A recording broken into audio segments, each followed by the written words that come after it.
محمدا عبده ورسوله إمام المتقين وقائد الغر المحجلين وعلى آله وأصحابه والتابعين لهم بإحسان إلى يوم الدين.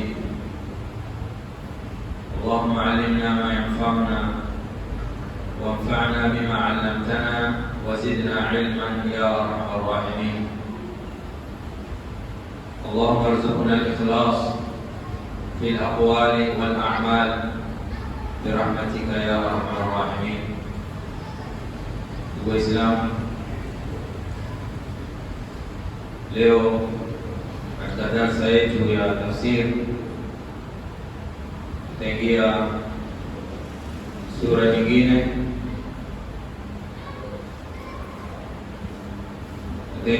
nyingine, nayo ni suratu Al-Balad.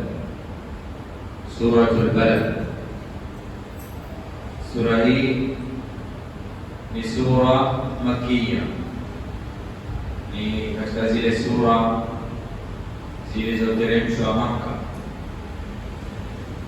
na inaitwa Suratul Balad. Vile vile inaitwa Suratul La Uqsim, katika majina yake pia inaitwa Suratul La Uqsim, kwa sababu hata yenyewe sura inaanza na La Uqsim. Kwa hivyo pia imechukuliwa ikapewa jina hilo La Uqsim.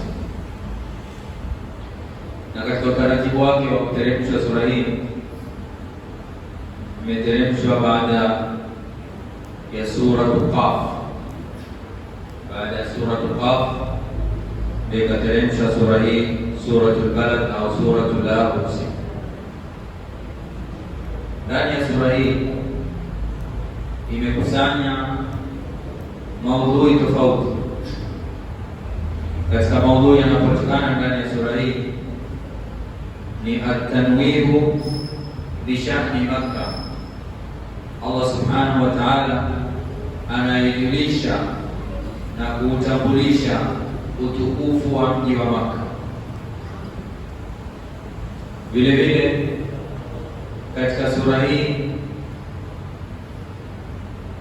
Allah subhanahu wa ta'ala anamsimulia mwanadamu neema, baadhi ya neema, bali si zote, lakini baadhi ya neema ambazo ni neema kubwa Allah subhanahu wa ta'ala amemneemesha huyu mwanadamu.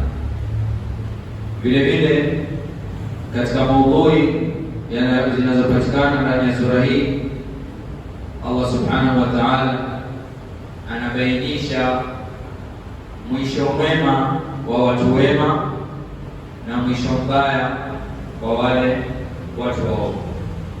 Amefungua Allah subhanahu wa ta'ala sura hii kwa kiapo, akisema Allah subhanahu wa ta'ala, la uqsimu bihadha albalad.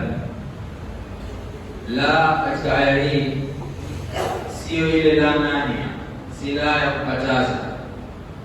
Sije mtu akatafsiri la uqsimu maana yake siapi.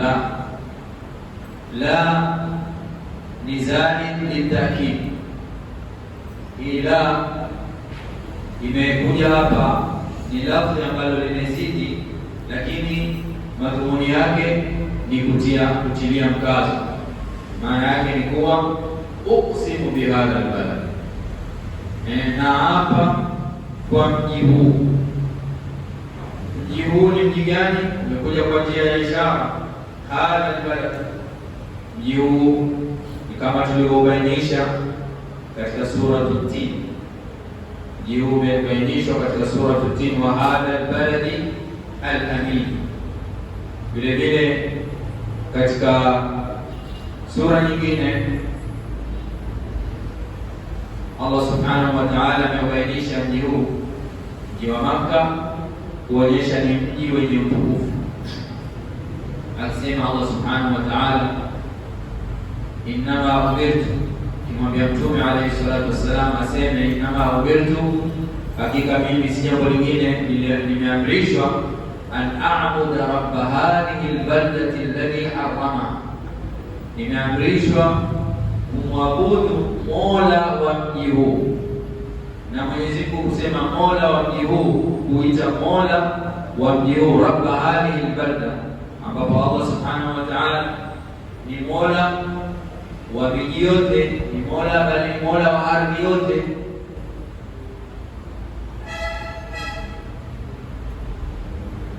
Ametumia kusema mola wa mji huu. Hii inaitwa katika lugha ni idhafa tashrif, kwa ajili ya tashrif, yani kutukuza mji huu, nao ni mji wa Makka. Inama umirtu an a'budu rabba hadhihi albaldati alladhi harramaha wa lahu kullu shay, mji ambao Allah subhanahu wa ta'ala ameutukuza. Mji ambao umetukuza unaokusudiwa hapa ni mji wa Makka. La uqsimu bihadha albalad wa anta hillu bihadha albalad. Shanamwambia mtume wake Muhammad sallallahu alayhi wasallam, wa anta hillun bihadha albalad. Hillun bimaana halal, yani wewe ni halali kuwa katika mji huu, huko katika mji huu kwa njia ya haramu. Na hii ni ishara kuonyesha kwamba mtume sallallahu alaihi wasallam alipokuwa Makka, inawapatia Waislamu, anapatiwa mtume alaihi salatu wasallam na Waislamu ishara kwamba watakuja kuwa utawala mji huu, yani utakuwa wao mji huu, pamoja na kwamba wakati ule walikuwa wakinadhilishwa, wakifanyiwa uadui na wale mushrikini kama kwamba si kwao. Lakini Allah subhanahu wa ta'ala anamwambia mtume wake, wa anta hillun bihadha albalad, yani anampa ishara kwamba mji ni halali kwako na utakuja kuchukua, uje ufanye vile unavyotaka. Tasna'u fihi ma turid, utakuja kuchukua mji huu ufanye kile unachotaka. Kwa saa hizi, kwa wakati ule alikuwa hawezi kufanya anachotaka mtume alayhi salatu wassalam. Iko katika kipindi fatratul istid'af, kipindi cha udhaifu, lakini itakuja wakati atakuja kuchukua mji huu na ataweza kufanya kile anachotaka, min alqatli wal asri, kuua na kuchukua mateka. Laysa, yani ni kama Allah subhanahu wa ta'ala anamwambia mtume alayhi salatu wassalam, wewe utakuwa na jambo ambalo watu wengine hawana jambo hili, kwa sababu hata katika ujahilia ilikuwa mtu hathubutu kuua katika sehemu hii ya hapa. Ndipo mtume alayhi salatu wassalam katika fathu Makka alipokuja kuteka mji wa Makka, kuchukua mji wa Makka,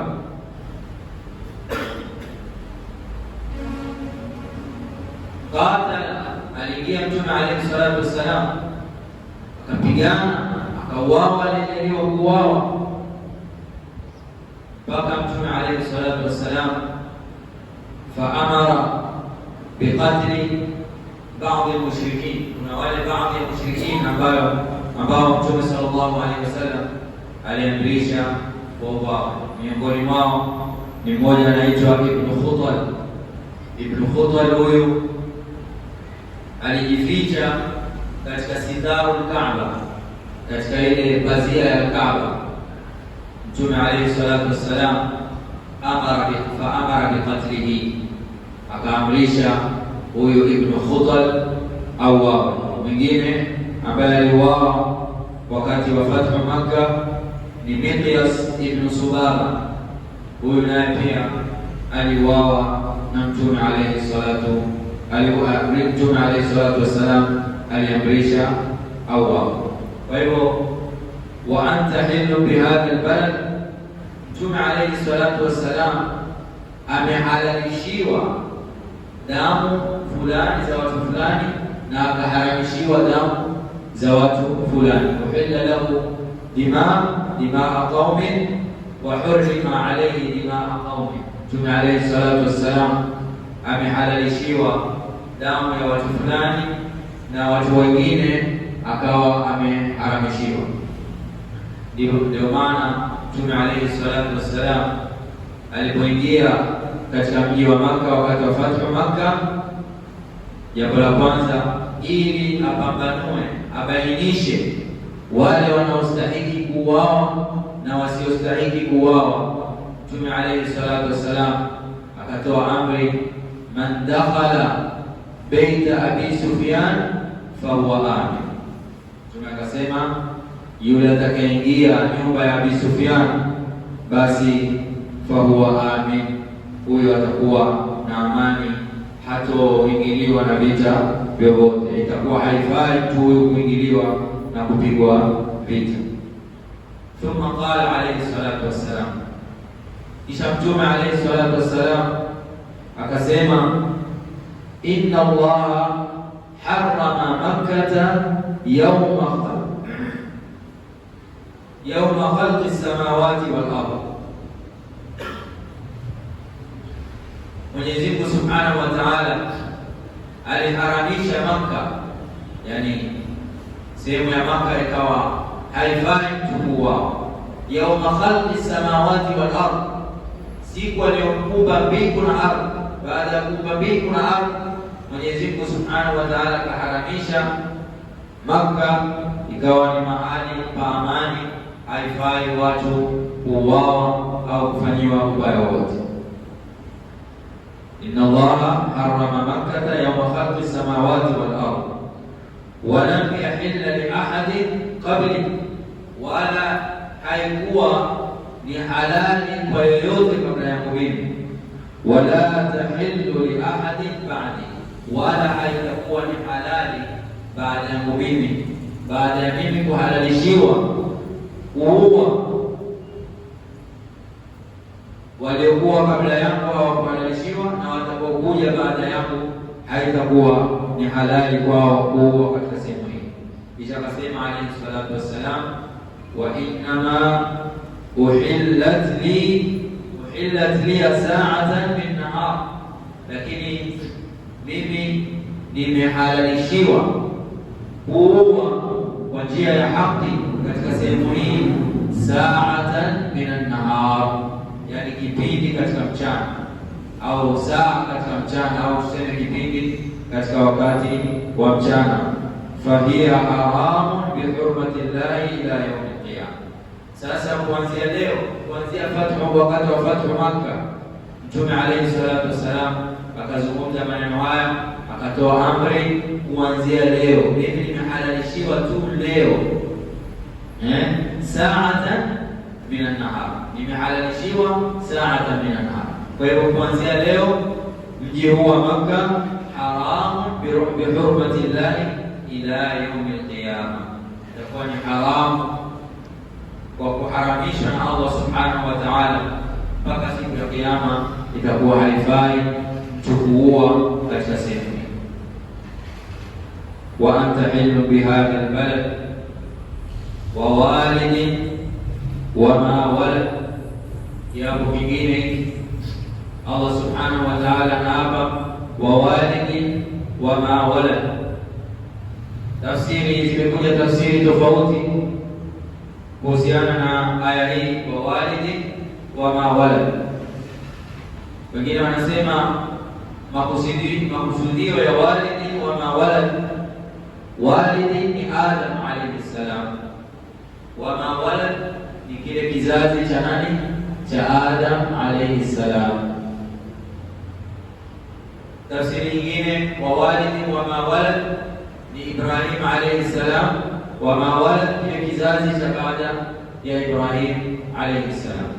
Tafsiri nyingine ambayo ni tafsiri inayotegemewa zaidi nayo ni wa walidin wa ma walad, kila baba na yule aliyemzaa, yani baba mzazi, wa ma walad na yule aliyemzaa. Mwenyezi Mungu anaapa kwa baba na kile kilichozaliwa na baba, yaani baba na mtoto wake, yoyote katika bani Adam. Laqad khalaqna al-insana, baada ya vyepo hivi Allah subhanahu wa ta'ala analeta jawabu au analeta lile jambo ambalo kwa ajili yake ananiapia au ananiapia juu yake.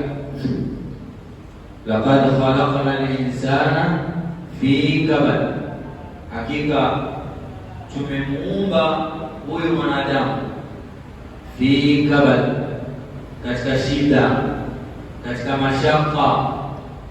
Laqad khalaqna al-insana fi kabad, mwanadamu ameumbwa katika shida na mashaka, bali katika tabia ya maisha haya ya dunia tunayoishi ni maisha ya dhiki na taabu.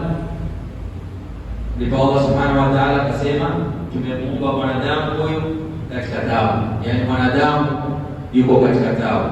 Kwa hivyo mtu asifikirie siku moja kwamba hizi taabu za kidunia zitaisha kabisa kabisa, mtu ataishi bila ya taabu zozote. La, ukimaliza taabu hii, taabu nyingine ya kungojea.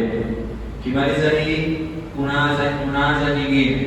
Kwa hakika tutaendelea na maisha hayo mpaka mtu atakapoondoka hapa duniani.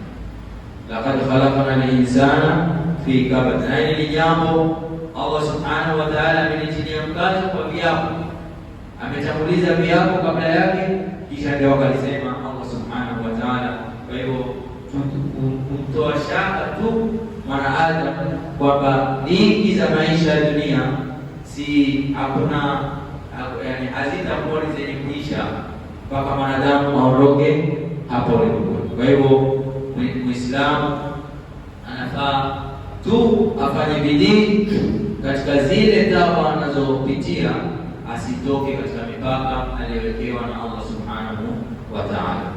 Awe wakati wa dhiki atafanya nini? Atasubiri. Wakati dhiki kimwondokea, anamshukuru Allah subhanahu wa ta'ala. Muislamu atakiwa adumu katika hali hizi mbili. Akipata wepesi, yashkuru Allah subhanahu wa ta'ala, na akipata uzito, yasbir. Ndipo Mtume alayhi salatu wassalam akasema, ajaban li amri al-mu'min, ni jambo la kustaajabisha jambo la mu'min Muislamu. Inna amrahu kullahu lahu khair, jambo lake lote ni khair. Akipata na jambo zuri, shakara fakana khairan lahu. Akipata na jambo baya, jambo zito, sabara fakana khairan. Kwa hivyo ukitaka kudumu katika khairi, ni usubiri wakati wa mazito na ushukuru wakati wa wepesi. Laqad khalaqna al-insana fi kabad ayahsabu an lan yaqdira alayhi ahad, yule mwanadamu ambaye anapita mipaka ya Allah subhanahu wa ta'ala kwa sababu ya pengine kupewa mali, kugunduliwa katika mali yake. Ayahsabu, Mwenyezi Mungu subhanahu wa ta'ala anauliza kwa istifham takriri, kwamba huyu mwanadamu anadhania an lan yaqdira alayhi ahad, kwamba hakuna yoyote anayemweza. Ayadhunnu hadha al-insan alladhi huwa fi ta'ab, mwanadamu huyo ambaye maisha yake yote iko kwenye taabu, anadhania kwamba yale mali aliyonayo atayatumia atakavyo yeye, kisha Allah subhanahu wa ta'ala simwadhibu kesho ya Kiyama. Au Allah subhanahu wa ta'ala kesho ya Kiyama asimuulize kuhusu yale mali yake. Mwanadamu anafikiria kwamba yale mali yake ambayo anayatumia ovyo ovyo bila ya kujali, anafikiria kwamba kesho ya Kiyama hataulizwa na Allah subhanahu wa ta'ala, au anadhania huyo mwanadamu yale mali yake anayojigamba nayo na kuyatumia anayoyataka yeye, kwamba Mwenyezi Mungu subhanahu wa ta'ala hawezi kuyachukua akamfilisisha mwanadamu kesho ya Kiyama. Katika maswali ambayo yataulizwa ni kuhusu mali yake, min aina iktasabahu wa fima anfaqahu. Ataulizwa aliyachuma wapi, aliyapata vipi, aliyapata kwa njia za halali. Kisha ataulizwa vile vile wa fima anfaqahu, na alitumia mali yake katika njia za halali. Alinunua zinazofaa kununua, alichangia sehemu inayopaswa kuchangiwa inayomridhisha Allah subhanahu wa ta'ala, au aliyatumia kulingana na matamanio ya nafsi yake, atakwenda kuulizwa. Lakini baadhi ya wanadamu yahsabu an la yaqdira alayhi ahad, anakuwa na dhana kwamba hataulizwa au mali yake hayatachukuliwa, au anadhani kwamba Allah subhanahu wa ta'ala hata mwadhibu kesho ya Kiyama kwa kuyatumia mali yake vile anavyotaka. Yakulu, mwanadamu huyo anasema kwa kujigamba na kujifaharisha, ahlaktu malan lubada, ahlaktu malan lubada. Anasema kwa njia ya kujigamba, nimetumia mali mengi. Mala lubada bimaana mali mengi, nimetumia mali mengi. Baadhi ya watu wanao tabia hizi za kujigamba baada ya kutumia mali yake katika mambo yasiyomridhisha Allah subhanahu wa ta'ala. Mtu anajigamba anasema, nimefanya kadha, nimetoa mamilioni katika jambo fulani. Yakulu ahlaktu mala lubada. Na asili ya maneno haya, asili ya aya hii, Mwenyezi Mungu subhanahu wa ta'ala kuna mmoja katika mushrikina wakati wa Mtume sallallahu alaihi wasallam aliyasema maneno haya, alisema ahlaktu malan lubada. Nani? Ni Al-Walid ibn al-Mughira. Alisema nimetumia mali mengi fi adawati Muhammad sallallahu alaihi wasallam, kwa kujigamba kwamba mimi kujipiga kifua, nimetumia mali yangu mengi kumfanyia uadui Mtume sallallahu alaihi wasallam. Yakulu ahlaktu malan lubada. Sasa mtu anayejigamba kwa kufanya mambo haya, nyuma yake Mwenyezi Mungu anasema ayahsabu an la yaqdira alayhi ahad. Anajigamba namna hii, anadhania kwamba Mwenyezi Mungu subhanahu wa ta'ala hawezi akachukua yale mali yake, au hawezi kumwadhibu kesho ya Kiyama, au hata muuliza kuhusu yale mali yake aliyotumia kesho ya Kiyama. Na hii anaingia kila yule anayetumia mali yake na kujigamba kwa ajili ya kupambana na kupinga dini hii ya Allah subhanahu wa ta'ala, kuifanyia uadui, kuwafanyia Waislamu au dini ya Uislamu hii ya Allah subhanahu wa ta'ala. Aya hii pia itakuwa inakuhusu. Yakulu ahlaktu malan lubada. Tukiangalia katika aya hii, Mwenyezi Mungu subhanahu wa ta'ala akinukuu maneno ya mwenye kujigamba katika mali yake namna hii, hakusema anfaqtu malan lubada, hakutumia neno anfaqtu. Anfaqtu maana yake ni kutumia.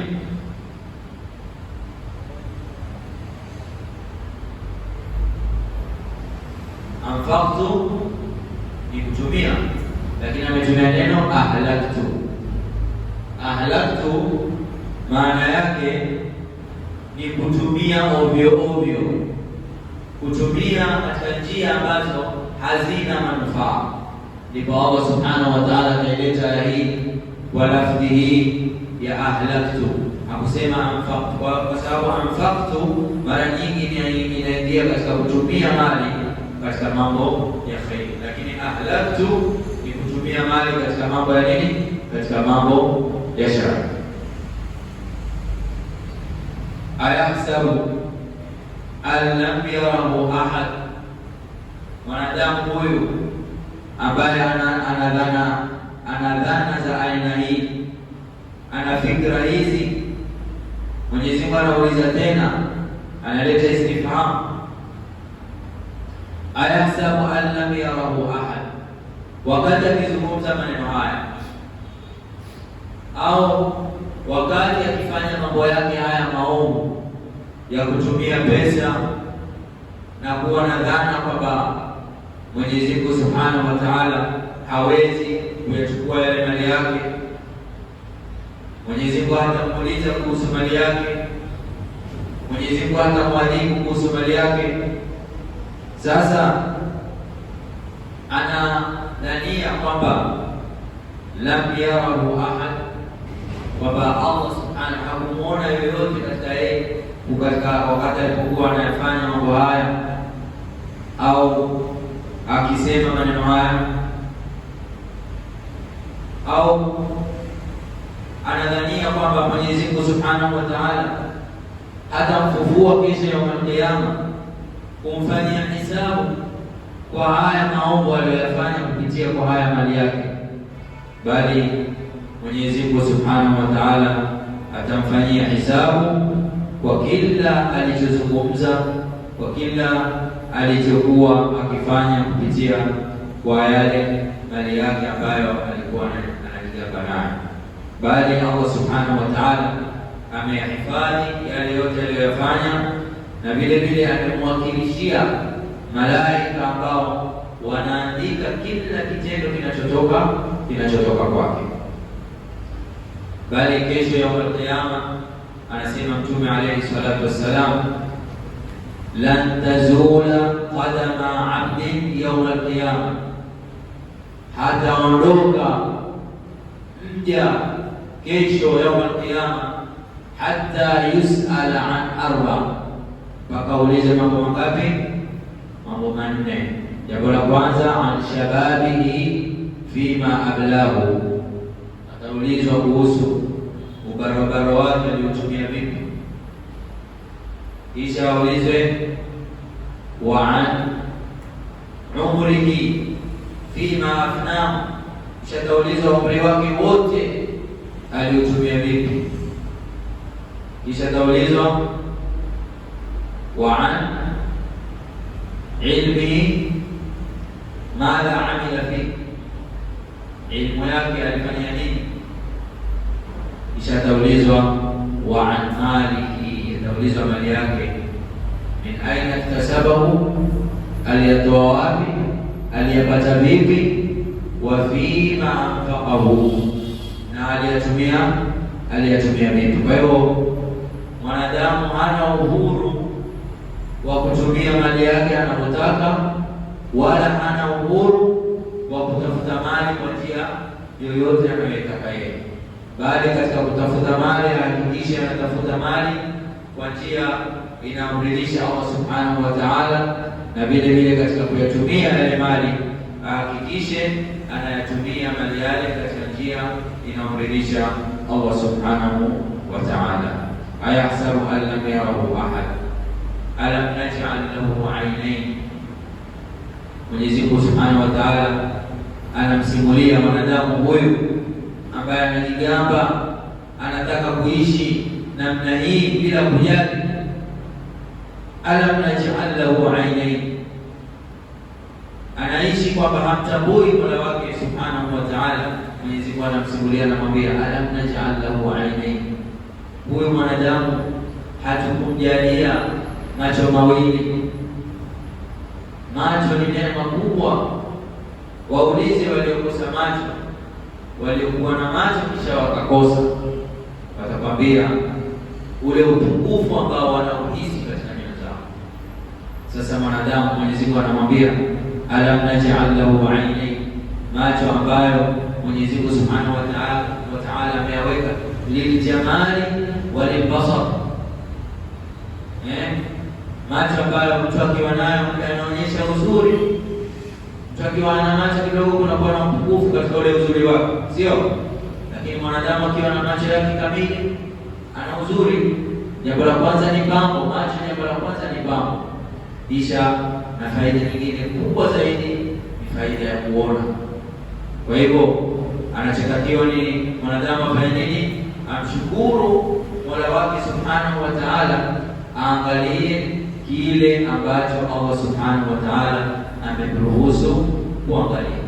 Tumie macho yake kusoma Qur'ani, atumie macho yake katika kutafuta riziki ya halali, atumie macho yake katika kutafuta ilmu na mambo mengine mengi ambayo Allah Subhanahu wa Ta'ala amemruhusu kuyatumia mali yake, macho yake katika mambo yanayomridhisha yeye Allah Subhanahu wa Ta'ala.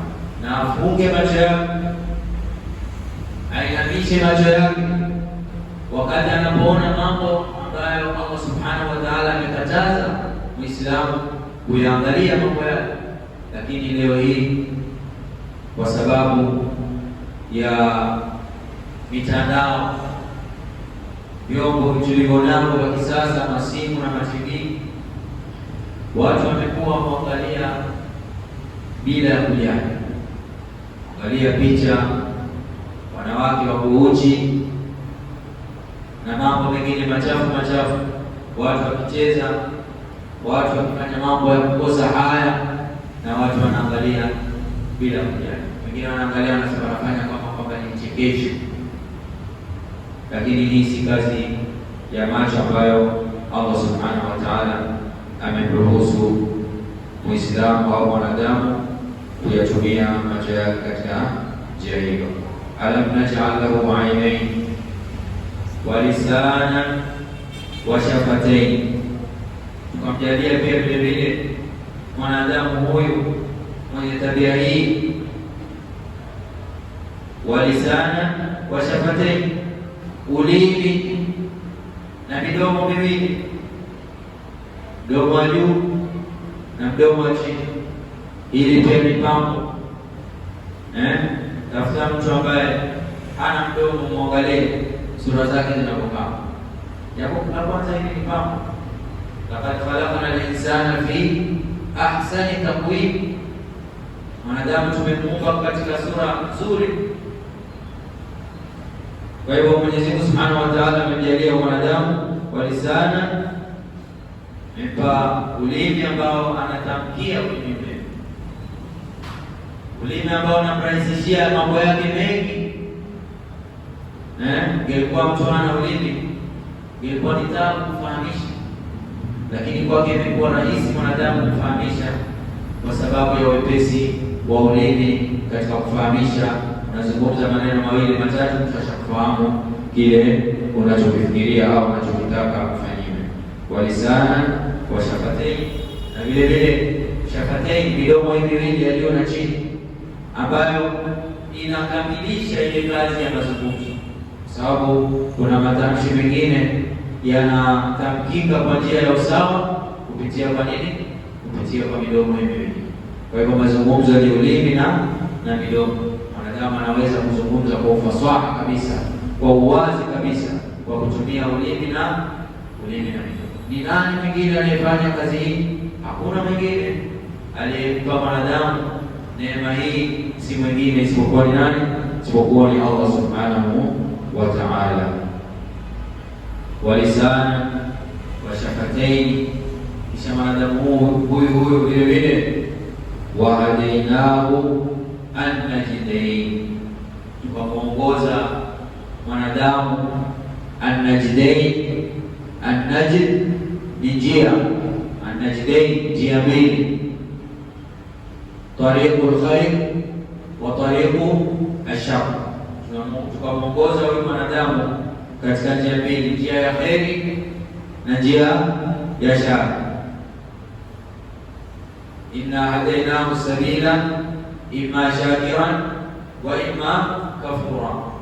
Mwanadamu chaguo ni lake, ima afuate njia ya kheri apate mazuri, aingie katika pepo ya Allah Subhanahu wa Ta'ala, au afuate njia ya shari apate maovu. Nani atataka maovu?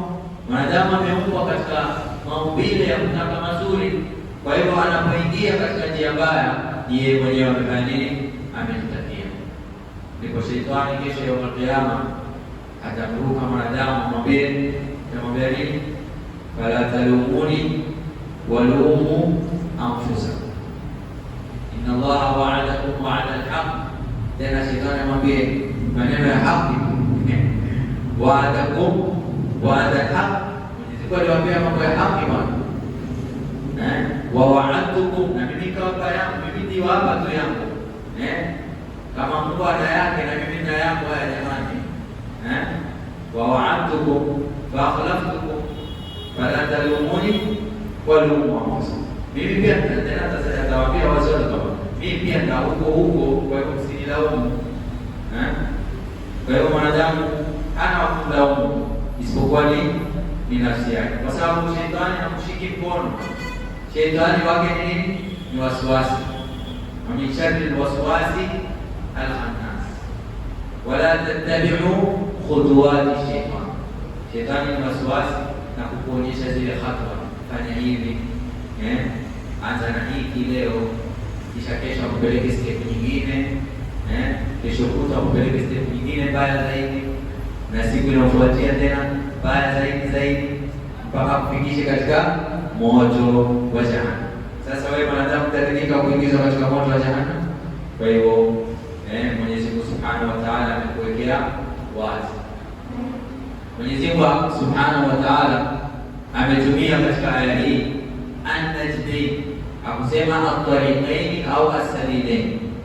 Ametumia neno an-najdain. An-najdain, an-najd ni njia, lakini ni njia iliyoinuka juu, inayoenda juu. Wewe unapoendesha gari au unapotembea, wakati njia hiyo inapanda juu na kushuka chini, wakati gani unasikia dhiki? Wakati wa kupanda juu. Kwa hivyo hizi zikaitwa najdain, ni kwamba njia zote mbili zina taabu katika kuifuata. Njia ya kheri ina taabu kuifuata, na njia ya shari pia ina taabu kuifuata. Kuifuata njia ya kheri, mtu atapata taabu, na taabu ya kuifuata njia ya shari ni kuwa mwisho wake ni taabu. Mwisho wake ni taabu. Ingawa mtu anapokuwa amefuata njia ya shari hapa duniani, anaonekana mambo yake ni mshuko, lakini ni taabu zile, kwa sababu mambo yangalia mwisho. Kwa hivyo mwisho wake pia ni taabu, tena ni taabu zaidi. Dhalika huwa al-khusran al-mubin. Naona tukomee katika aya hii, tumefika nusu ya sura. Sura ina aya 20 na tumefika katika aya ya 10. Inshallah katika wiki itakayokuja tutamaliza sehemu iliyobakia katika sura hii. Naomba Allah Subhanahu wa Ta'ala atuwafikie katika kufahamu kitabu hiki tukufu. Rabbana atina fid dunya hasana wa fil akhirati hasana wa qina adhaban nar. Sallallahu ala nabiyyina Muhammadin wa ala alihi wa sahbihi